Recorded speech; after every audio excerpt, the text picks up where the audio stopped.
এছাড়াও এই চিড়িয়াখানার বিভিন্ন স্পটে আছে হরেক রকম মাছ এবং নানান প্রজাতির নানান রঙের মাছ। দেখতে চমৎকার লাগে, অনেক সুন্দর লাগে। আর এই ব্যক্তিকে তো বাস্তবে জীবনে প্রথম আজকে দেখলাম। ইনি হচ্ছে পোলার বিয়ার বা বরফের ভাল্লুক। বরফাচ্ছন্ন এলাকায় এই ভাল্লুকগুলো আপনারা দেখতে পাবেন। এটা অনেক হিংস্র, অনেক ভয়ঙ্কর এবং এদের অনেক ক্ষুধা। তো এই যে মিস্টারকে রাখা হয়েছে কিন্তু এই যে জলাশয়ের পাশে, এই জলাশয়ে বিভিন্ন ছোট ছোট মাছ রাখা আছে এবং এই মাছগুলো এর স্ন্যাক্স। এ তো রেগুলার খাবার পাই, আর যখন এর মন চায় যে ছোটোখাটো মাছ ধরে খাবে, এই যে ছোট ছোট মাছগুলো, এগুলো এর জলাশয়ের নিচে রাখা। তো এ কিন্তু মাছ ধরে খেতে বেশ পছন্দ করে, আর বরফের সময় এরা আরও অ্যাক্টিভ হয়ে যায়। আর এখন এই পায়চারা করছে, ওর পেটে কোনো ক্ষুধা নেই, বেশ নাদুস নুদুস দেখতে। কার মতো যেন লাগছে, আমি ঠিক নাম মনে করতে পারছি না। নাম মনে পড়ুক না পড়ুক, এই মহাশয়ের সাথে একটা সেলফি না নিলেই নয়। এই ফাঁকে আরও এক প্রজাতির হাঁস দেখে আসি, এক প্রজাতির পাখি। এই হাঁস জাতীয় পাখিগুলো তো সবসময় আসলে জলাশয়ের আশেপাশে থাকতে পছন্দ করে। তো এখানেও ঠিক একই রকম।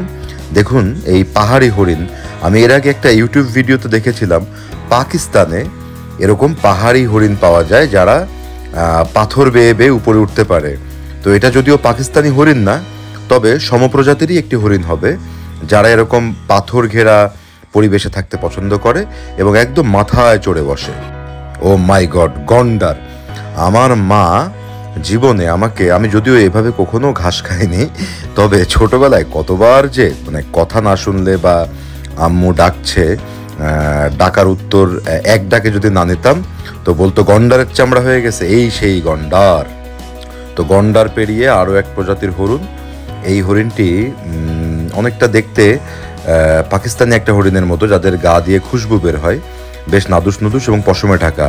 আর এগুলো হচ্ছে বুনো মোষ, না বাংলাদেশের সেই মোষ না যে 1000 টাকা কেজি মাংস, যদিও এটা বেশ থলথলে নাদুস নুদুস পাহাড়ি মোষ। আর সবাইকে খাঁচায় বন্দি করা গেলেও এই মোরগ মুরগিকে কিন্তু খাঁচায় বন্দি করা যায় না, এরা ঘুরে বেড়াচ্ছে এদের মতো করে। আর এই প্রাণীটি কি আমি আসলে সত্যিই জানি না। এই প্রাণীটি অনেক ভদ্র একটি প্রাণী, ছোট ছোট, একদম ছোট ছোট, মনে করেন যে এক হাতে তালুতে এঁটে যাবে, এবং এত ভদ্র দেখেন বসে বসে ঘাস খাচ্ছে, কোনো ডিস্টার্ব নেই। আর আমার সবচেয়ে প্রিয় প্রাণী আলপাকা। এই আলপাকা এত দারুণ, এত মজার, না দেখলে পুরাই মিস। জলহস্তি দেখুন, একজন জলহস্তি বসে আছে, জিরাচ্ছে পানির উপর একটু নাক ডুবিয়ে। ওর পার্টনার চলে আসলো, বলো তুই ডুব দিচ্ছিস না কেন, চল পানির নিচে ডুব দেই। তো পার্টনারের অত্যাচারে পানির নিচে ডুব দিল, যেরকম আমাদের যে মানুষের জীবনেও হয়। আর